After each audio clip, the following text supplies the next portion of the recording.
أعوذ بالله من الشيطان الرجيم.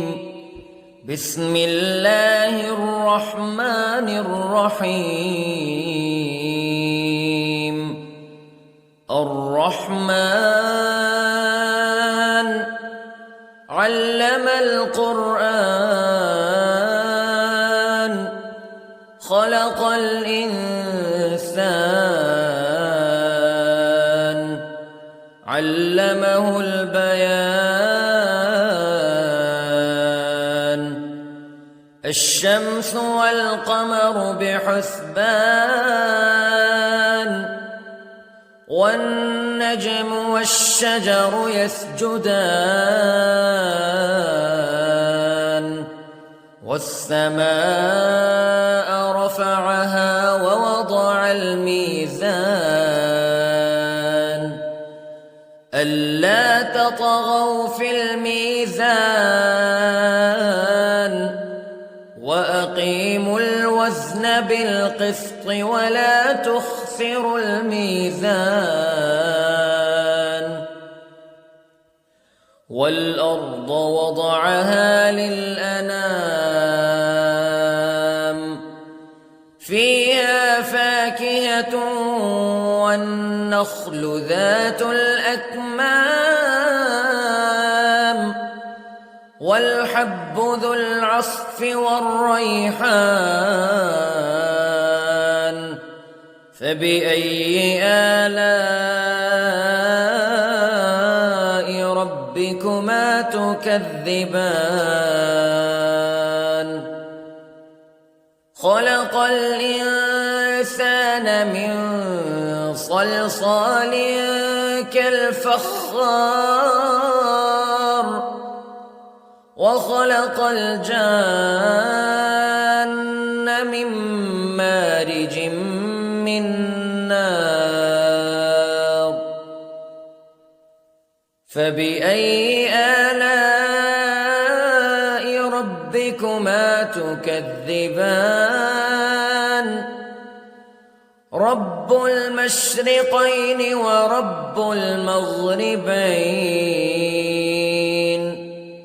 فبأي آلاء ربكما تكذبان. مرج البحرين يلتقيان بينهما برزخ لا يبغيان فبأي آلاء ربكما تكذبان. يخرج منهما اللؤلؤ والمرجان فبأي آلاء ربكما تكذبان. وله الجوار المنشآت في البحر كالأعلام فبأي آلاء ربكما تكذبان. كل من عليها فان ويبقى وجه ربك ذو الجلال والإكرام فبأي آلاء ربكما تكذبان. يسأله من في السماوات والأرض كل يوم هو في شأن فبأي آلاء ربكما تكذبان. سنفرغ لكم أيها الثقلان فبأي آلاء ربكما تكذبان.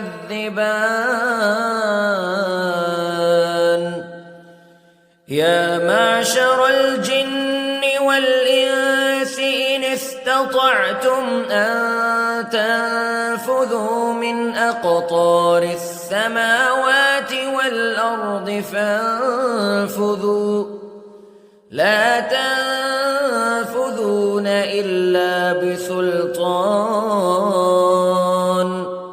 فبأي آلاء ربكما تكذبان يرسل عليكما شواظ من نار ونحاس فلا تنتصران فبأي آلاء ربكما تكذبان فإذا انشقت السماء فكانت وردة كالدهان فبأي آلاء ربكما تكذبان فيومئذ لا يسأل عن ذنبه إنس ولا جان فبأي آلاء ربكما تكذبان يعرف المجرمون بسيماهم فيؤخذ بالنواصي والأقدام فبأي آلاء ربكما تكذبان هذه جهنم التي يكذب بها المجرمون يطوفون بينها وبين حميم آن فبأي آلاء ربكما تكذبان ولمن خاف مقام ربه جنتان فبأي آلاء ربكما تكذبان ذواتا أفنان فبأي آلاء ربكما تكذبان فيهما عينان تجريان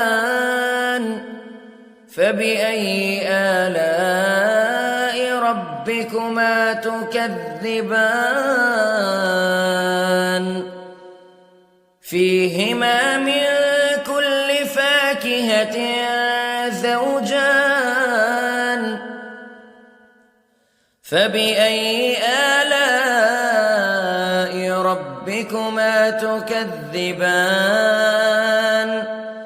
متكئين على فرش بطائنها من استبرق وجنى الجنتين دان فبأي آلاء ربكما تكذبان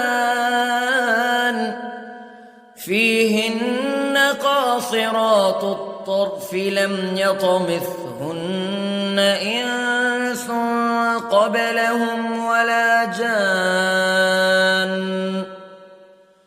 فبأي آلاء ربكما تكذبان كأنهن الياقوت والمرجان فبأي آلاء ربكما تكذبان هل جزاء الإحسان إلا الإحسان فبأي آلاء ربكما تكذبان ومن دونهما جنتان فبأي آلاء ربكما تكذبان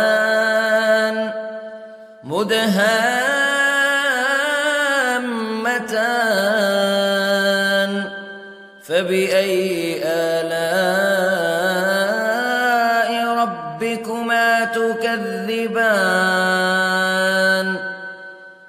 فيهما عينان نضاختان فبأي آلاء ربكما تكذبان فيهما فاكهة ونخل ورمان فبأي آلاء ربكما تكذبان فيهن خيرات حسان فبأي آلاء ربكما تكذبان حور مقصورات في الخيام فبأي آلاء ربكما تكذبان لم يطمثهن إنس قبلهم ولا جان فبأي آلاء ربكما تكذبان متكئين على رفرف خضر وعبقري حسان فبأي آلاء ربكما تكذبان تبارك اسم ربك ذي الجلال والإكرام